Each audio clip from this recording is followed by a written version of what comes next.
6일 지방선거는 한일전이다. 지난 선거 기간 동안 페이스북이나 인스타그램 같은 소셜 네트워크 서비스에 들어가 보면 이런 문구가 종종 눈에 띄었습니다. 반일 감정을 넘어서서 혐오 감정을 부추기는 문구를 선거에 이용해서는 안 된다. 이런 자성의 목소리도 동시에 들려옵니다. 이런 상황에서도 한국을 좋아하는 일본인이 참 많은 것 같습니다. 일본 각지에 있는 재외 공간에서는 지난 1일부터 한국에 오려는 일본인들을 대상으로 비자 신청서 접수를 시작했는데 그 열기가 상상 이상이라고 합니다. 도쿄 영사관 앞에는 이 비자를 받으려는 일본인들이 수십 미터 길이로 늘어서 노숙을 하는 풍경이 벌어지기도 했다는데요. 선거가 한일전이다 이런 식의 주장이 한일 관계의 갈등을 조장하고 혐오를 만드는 것은 아닌지, 또 이를 국내 정치 편가르기에 이용하는 것은 아닌지 되돌아볼 필요가 있어 보입니다. 시사팩토리 100.3 진행을 맡은 담당 프로듀서 김성환입니다. 오늘은 6월 6일 현충일이죠. 민족과 국가의 발전에 기여하고 국토 방위에 목숨을 바친 모든 이들의 충성을 기념하기 위한 국가 추념일입니다. 모든 정치인들이 현충원을 찾아가 순국 선열들을 추모했는데요. 민족과 국가의 발전을 위해 헌신한 이들이 원하는 것은 갈등이 아닌 통합 아닐까요? 오늘은 정치 팩토리 코너를 통해 울산 지역 지방선거 결과의 의미를 해석해 보려고 합니다. 지금 바로 출발합니다.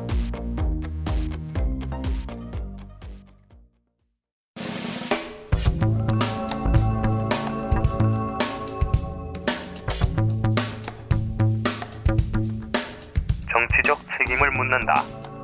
시사 팩토리 100.3 정치 코너. 정치 팩토리.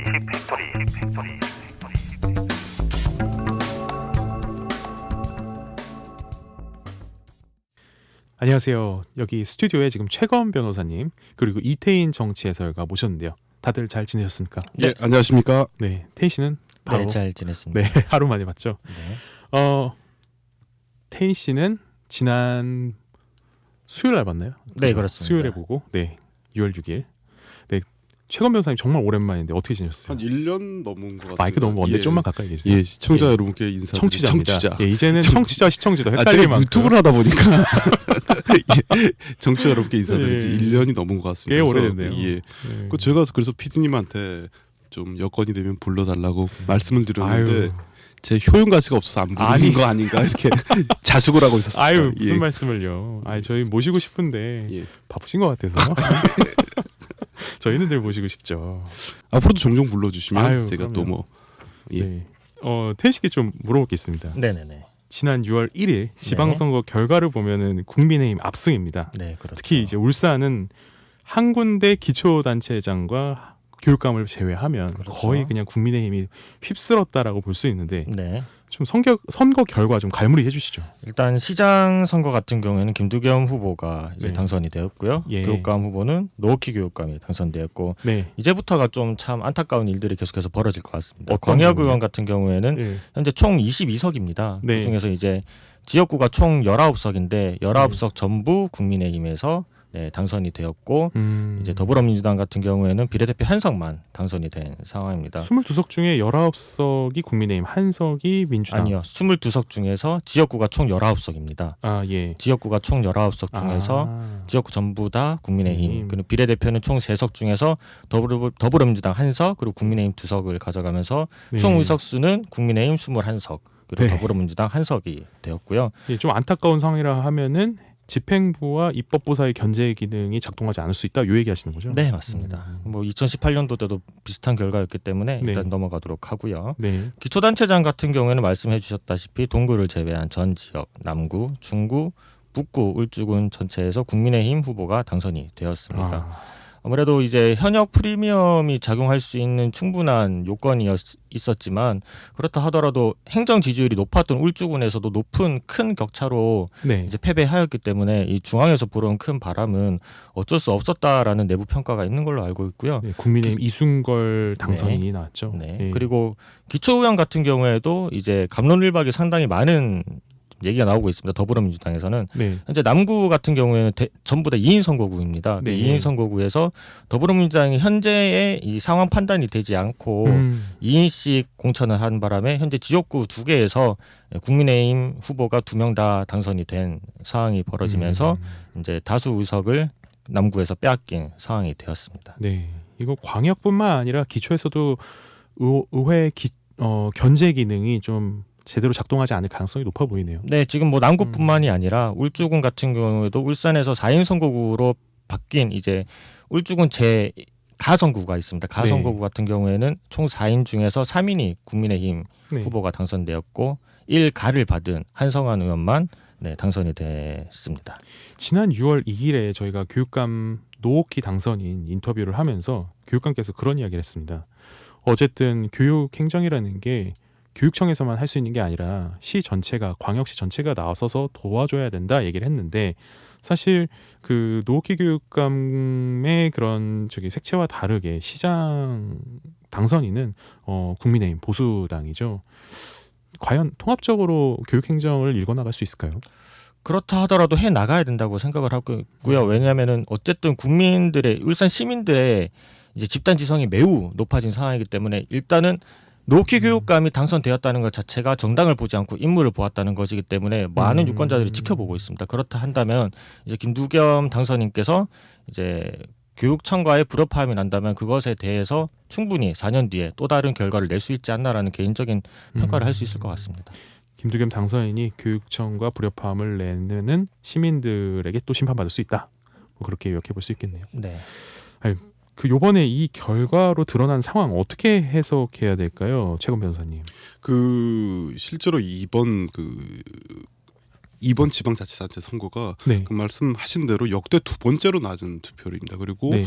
2018년 선거에 비해서 약 10% 가량 낮았고요. 그리고 그 올해 3월에 치러진 대선보다는 한 25% 가량 낮은 투표율이 나왔습니다. 네. 근데 그만큼 사실 뭐 이런 것도 없지 않아 있습니다. 지금 많은 국민들 입장에서는 네. 한 3개월도 안 됐는 3개월도 안 된 기간에 네. 대선도 치르고 네. 지방자치단체장 선거도 치르자니 좀 피로감도 사실 없지 않아 있었고요. 그리고 또 실제로 이번에 그러니까 특히 야당 지지층 같은 경우에는 대선 그 패배로 인해서 조금 어느 정도 상처가 치유되지 않은 상태에서 치렀기 때문에 예. 조금 그 야당 지지층들이 투표도 많이 좀 하지 않은 결과도 있지 않나 싶습니다. 그리고 또 더더군다나 이제 그 전국적으로 보면 뭐 몇 개 지역은 사실 접전일 거라고 예상을 했지만 다른 지역 같은 경우에는 어느 정도 선거 결과가 예측이 됐기 때문에 예.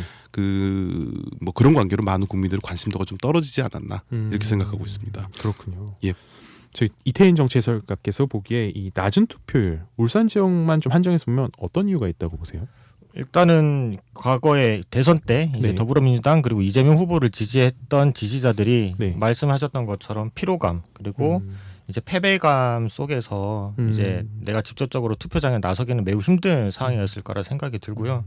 그리고 비단 울산뿐만 아니라 이제 진보의 성지라 일컬어지는 광주 같은 경우에는 전체 투표율이 37.7%였습니다. 그것만 보아도 아직 대선 패배의 후유증이 쉽게 극복이 되지 않고 있는 상황이고 광주 같은 경우에 최저 투표율 최저 투표율을 예. 기록했죠. 그래서 이번 이번 상황에 대한 해석은 앞서 말씀해 주셨던 것처럼 대선 패배로 인한 피로감과 패배감 그리고 당내 갈등으로 인한 것도 어느 정도 작용하지 않았나 생각을 해봅니다. 그래서 이번 선거를 두고서 국민의힘의 승리가 아니라 민주당의 참패다 이렇게 주장하시는 분들이 꽤 많아요. 그 최건 변호사님께서 보기에 그 민주당의 참패 이유 뭘까요? 그 제가 생각하는 제일 큰 이유 중에 하나는 네. 그러니까 그 당시 대선 패배 안보 지금 민주당 측에서는 뭐 젖잘싸 이렇게 얘기를 하고 그리고 뭐 사실상 뭐 승리한 것이라 얘기를 해서 그 당시 대선 패배에 책임이 있던 분들이 이번 지방자치단체 선거에 그 특히 뭐 당 대표였던 송영길 전 대표 같은 경우에는 서울시장 후보로 나왔고요. 그리고 더더군다나 그 대선 후보 당사자가 자신이랑 연고도 없는 인천 계양을에 출마했거든요. 이재명 후보 같은 경우 그리고 또 그 당시 원내대표였던 윤호중 의원 같은 경우에는 당 대표를 하고 비대위원장을 하고. 그러니까 실제로 대선 패배에 책임이 있던 분들이 전면에 나섰기 때문에 그 대선의 그러니까 대통령 선거의 재판이 될 수밖에 없고 또 그리고 그 프레임에 스스로 말려가지고 사실 조금 어느 정도 국민들에게 더 좀 실망감을 줬던 그 결과가 조금 나오지 않았나 싶고요. 그리고 이런 것도 있는 것 같습니다. 실제로 말씀하신 PD님께서 말씀하신 것처럼 민주당의 패배라고 하는데 저도 개인적으로 그렇게 생각하고 있는 게 그러니까 윤석열 대통령이 당선된 이후에 네. 민주당에서 처음 한 게 검수완박입니다. 근데 이 검수완박 자체가 그 내용적으로도 상당히 문제가 있을지 문제도 있을 뿐만 아니라 네. 그 절차 자체가 사실 이렇게 그 중차대한 문제를 네. 더더군다나 너무 졸속으로 했고 너무 단기간에 추진을 했다는 거. 그리고 그 목적 자체가 그 특정인을 네.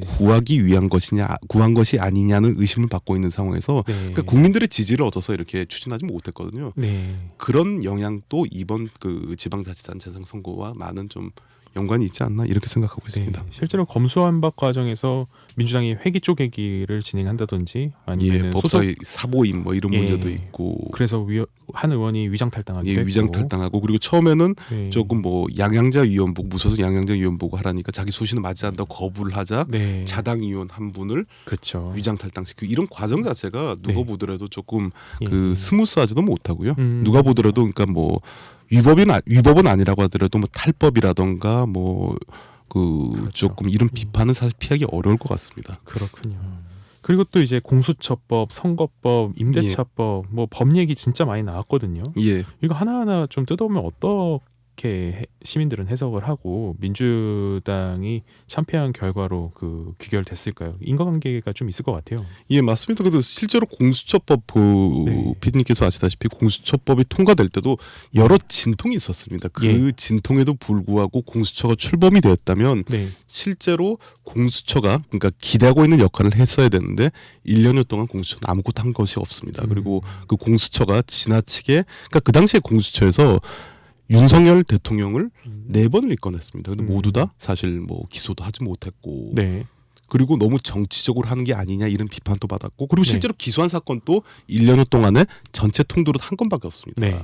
그러니까 사실 무용론에 그 무용하다는 비판에 사실 시달리고 있었고요. 그리고 또 네. 더더군다나 그 이 공수처 같은 경우에도 이런 비판이 있으면 사실 이걸 보완을 해야 되는데 네. 다시 검수완박을 한다는 것 자체가 네. 네.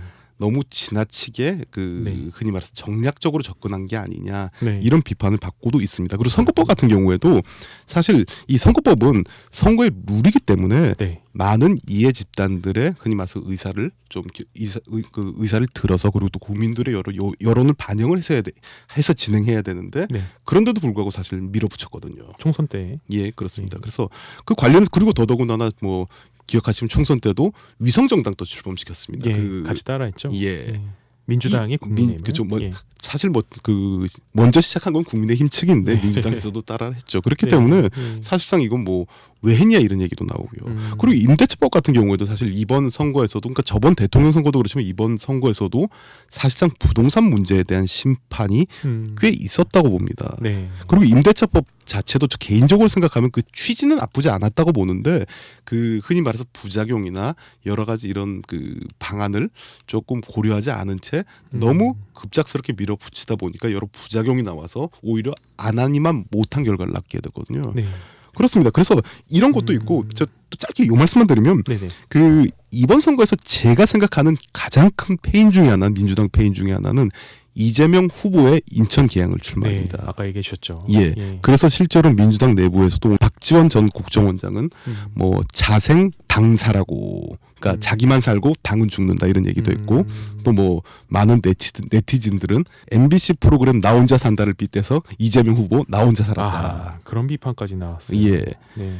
왜냐하면 사실 이 이재명 후보가 인천 계양으로 출마했던 자체가 뭐 이재명 후보는 아시다시피 그 성남시장을 2번 했고 그리고 성남에서 변호사 활동을 했습니다. 네, 그렇죠. 그리고 경기도지사를 했고 그렇죠. 그러면 마땅히 출마를 한다면 성남에서 출마를 해야 되는데 네. 안철수 후보가 나오니까 민주당의 최대 양지 중에 하나인 인천 계양으로 갔습니다. 아무 연고도 없고요. 네. 그러면 예. 또 하나 이제 이태인 정치해설가께 물어볼 게 있습니다.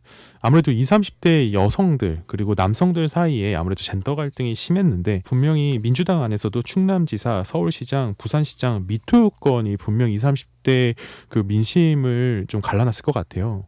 이것과 관련해서 이태인 정치해설가께서는 어떻게 보십니까? 네, 분명히 작용을 하지 않았다고는 부정할 수 없을 것 같고 작용을 했지만 네. 그렇게 크게 작용을 하지 않았다. 음, 큰 바람을 본다면 어쨌든 민주당이 다수 의석을 가지고 있는 상황에서 네. 대선 패배 이후 보여준 법안 처리 과정을 보면은 민생과 관련된 부분은 하나도 없었습니다라고 네. 판단할 수밖에 없는 상황입니다. 그렇군요. 기껏해야 이제 자신들이 해왔던 검수완박 같은 경우에는 네. 대부분의 국민들이 동의를 하지 못하거나 어려운 내용이기 때문에 당장 나는 코로나 2년 동안 죽어나고 있는데 도대체 국회에서 무엇을 하고 있나. 다수 의석 같은 경우에는 뭐 예를 들어서 친서민적인 친국민적인 뭐 지구당 관련돼서 그 법안을 발의해서 이제 보다 많은 대중들이 이제 정치에 관련해서 직접적인 목소리를 낼 수 있게 환경을 만들어준다던가 중대선거구제도 결국엔 대선 때 계속 이어지다가 지선 전에 결국에는 보류가 되고 시행이 되지 않았잖아요. 일부 네. 선거구만 진행되는 등. 네. 그래서 일반 국민을 위한 입법 과정이 전혀 없었고 논의 과정도 전체도 없었기 때문에 그에 대한 심판은 당연한 것이라고 저는 생각을 해봅니다. 네, 또 하나 이제 이태인 씨께 좀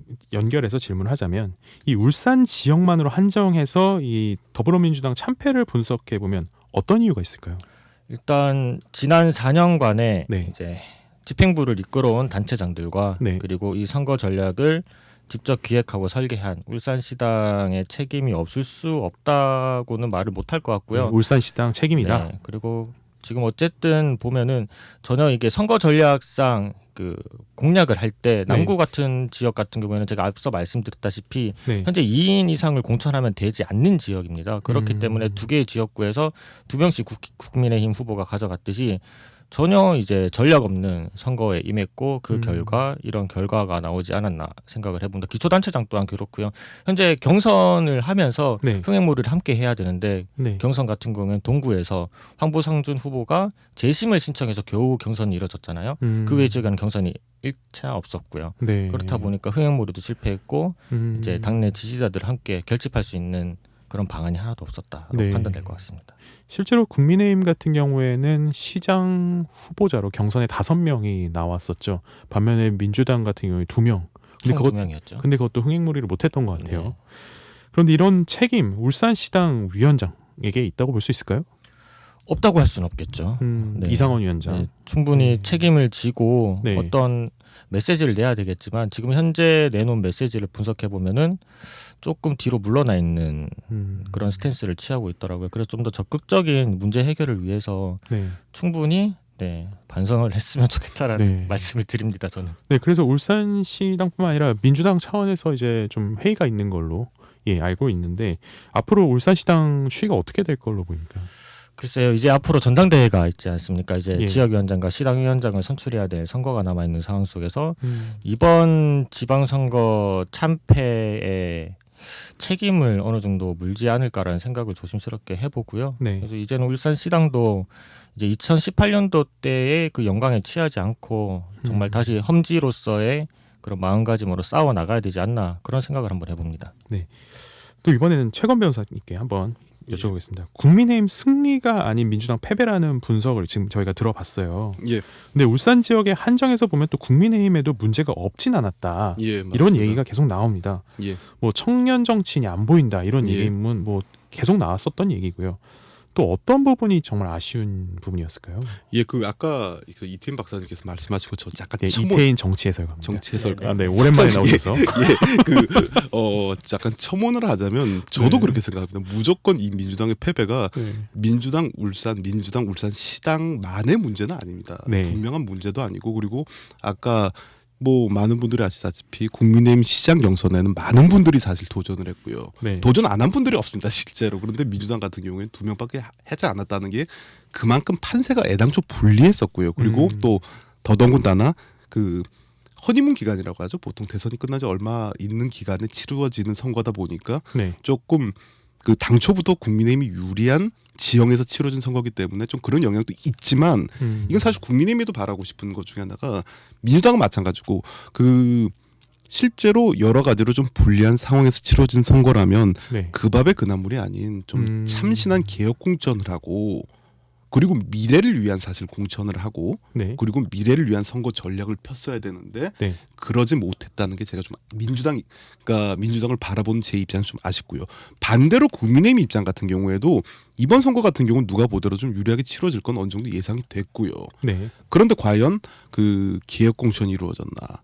여기 대해서는 전 솔직히 말씀드리면 좀 회의적입니다. 그러니까 왜냐하면 선거 같은 경우에는 최종 목적이 선거에 승리하는 거기 때문에 당선 가능성이나 지지율이 최우선적인 고려 요소가 되는 건 분명한 사실입니다. 근데 그런데도 불구하고 만약에 아까 그 기초 의원 같은 경우는 2명이 당선될 게 예상되는 경우에는 1명 정도는 뭐 청년 정치인이라던가 여성 정치인이라던가 아니면 조금 소외된 계층에서 좀 소외된 계층에 있는 분들을 공천하는 게 좀 맞지 않았나 이런 개인적인 아쉬움도 들고요. 그리고 이건 사실 이번 선거뿐만이 아니라 이 울산 지역 정치의 문제 중에 하나가 이렇게 자생적으로 탄생하는 청년 정치인들 네. 청년까지는 바라지도 않고 중년 정치인을 또 보이지 않는다. 이게 굉장한 좀 아쉬움 중에 하나고 실제로도 그렇습니다. 이번 그럼 노년 정치인들만 나타났다 이렇게 얘기할 수 있을까요? 나타났다가 아니라 계속 계셨던 분들이고 그러니까 네. 이번 시장 선거 같은 시장 경선 네. 후보 같은 경우도 아시다시피 사실 이게 본선이었거든요. 본선인데 이때도 대부분 기존 정치인들이고 다 경력이 물론 서범수 의원님 같은 경우는 조금 좀 나오신 지 얼마 안 되셨지만 네. 나머지 분들은 대부분 20몇 년 하시고 30몇 년 하셨던 분들이 나오기 때문에 조금 그 흔히 유권자 입장에서는 여러 가지 선택의 여지가 그렇게 많지는 않았다. 네, 한 문장으로 얘기하면은 국민의힘 울산시당 고인물 문제 심각하다. 심각은 아니고요. 문제 있다. 자, 문제 이 정도. 있다. 예. 심각하다고 하면 제가 좀 힘들 것 같아서 문제 알겠습니다. 있다. 예. 그런데 또 이런 얘기도 나옵니다. 여당 그러니까 국민의힘이 묻지마 지지에 좀 자만하고 있다. 그런 이야기가 사실 이미 결과 나오기 전부터 계속 나왔거든요. 예. 그 얘기인즉슨 사실은 어차피 우린 될 거니까 시민들하고 굳이 이렇게 적극적으로 소통하지 않아도 될 거야. 그러면서 시민들과 좀 유리되고 있다라는 좀 이야기가 계속 나옵니다. 예. 한마디로 좀 자만하고 있다라는 분석인데 어떻게 생각하세요? 그 부분에 대해서 저도 약간은 동의합니다. 그래서 실제로 네. 2018년 지방자치단 울산 지역 같은 경우도 다 민주당이 싹쓸이했거든요. 네. 근데 2022년도에는 반대 결과를 나타났고 2026년도에는 어떻게 될지 모릅니다. 그렇죠. 맞습니다. 그러니까 이게 실제로 그 사실 뭐 국민들 시민들은 사실 실제로 뭐 아까 말씀하셨다시피 집단 지성이 있기 때문에 이분들이 어느 정당이든 어느 정파든 자만을 하고 그러니까 독주를 한다고 하면 견제 심리가 발동이 돼서 상대적으로 다시 그러니까 균형을 잡아주는 역할을 하는데 이 국민의힘 같은 경우에도 모르겠습니다. 저는 뭐 전적으로 저는 그렇다고 생각하지는 않는데 네. 조금 그렇다는 얘기가 들리면 여기 대해서 더 스스로가 더 발전을 해서 더 노력을 해야 되지 않나 이렇게 생각하고 있습니다. 네, 좀 이어서 저희 시간이 이제 얼마 남지 않은데 짧게 한 마디씩 해주세요. 예. 그 울산시장으로 김두겸 당선인의 최우선 과제 예. 뭐라고 생각하십니까? 그 김두겸 당선인은 뭐 저도 알고 있다시피 그 김두겸 당선인 사실 그러니까 전직 남구청장 출신이고 네. 본인 스스로도 본인의 지적 중에 하나가 내가 있을 때는 울산 경제가 활성화됐었다고 말씀을 하십니다. 그래서 실제로 많은 시민들이 지금 그 제일 크게 느끼고 있는 문제도 사실 경제 문제고요. 네. 그래서 이 부분에 대해서 경제 문제, 일자리 문제, 네. 그리고 뭐 김두겸 당선인 같은 경우에는 사실 뭐 그 남구청장을 했기 때문에 그 남구 문제에서 더 잘 알 것이라고 생각합니다. 그리고 뭐 교육 문제 사실 그 울산은 종합대학이 하나밖에 없다는 것도 사실 말도 안 되는 거고요. 그래서 네. 이런 문제에 대해서 그 결론적으로 말씀드리면 경제, 교육 네. 그리고 뭐 교통 문제 이런 거에 네. 대해서 좀 민생 문제에 대해서 어떻게 최우선으로 좀, 예. 민생 문제를 들여다봐야 된다. 그렇기 때문에 네. 시민들도 조금 그 중앙 정치인이 아닌 지역 정치인을 선택한 게 아닌가 이렇게 네. 생각하고 있습니다. 텐 씨가 보기에 그 노호키 당선인 그러니까 울산교육감 당선인의 최우선 과제 뭐라고 생각하십니까? 이제 진보 보수를 넘어서서 이제 광역의회가 다수 의석이 이제 보수에서 집권을 하고 있기 때문에 네. 그런 부분에서 있어서 제대로 된 협의와 그리고 음. 논의를 통해서 진정 이제 중등교육이 임하고 있는 우리 학생들을 위한 정책을 네. 잘 협의해서 펼쳐 나갔으면 좋겠다라고 저는 정리할 수 있을 것 같습니다. 그러니까 교육감이 김두겸 울산시장을 비롯해 울산시청과 새로운 파트너십 잘 만들어 가야 된다. 네, 이 광역의회 또한 마찬가지고요. 그렇네요. 예산을 어쨌든 네. 네, 만지는 거는 광역의회니까. 그렇죠. 네. 오늘 시간이 벌써 이렇게 흘러서 오늘 방송 마무리해야 될 것 같습니다. 벌써요? 네, 예, 그렇습니다. 오늘 최권 변호사님 그리고 이태인 정치 해설가 나와주셔서 감사합니다. 네, 예, 감사합니다. 네. 청취자 여러분께서 오늘 방송 어떻게 들으셨습니까? 당장 유권자의 선택을 받았다는 점에서 일단 당선인들께 축하의 인사를 드립니다만 울산 지역에는 현재 탈울산 행렬을 비롯해 여러 무거운 사안이 산적해 있습니다. 이 문제에 빠르게 관심 가지고 해결책 마련에 분주히 움직여야 할 것 같습니다. 오늘 방송은 여기서 마무리합니다. 지금까지 진행의 김성황이었습니다.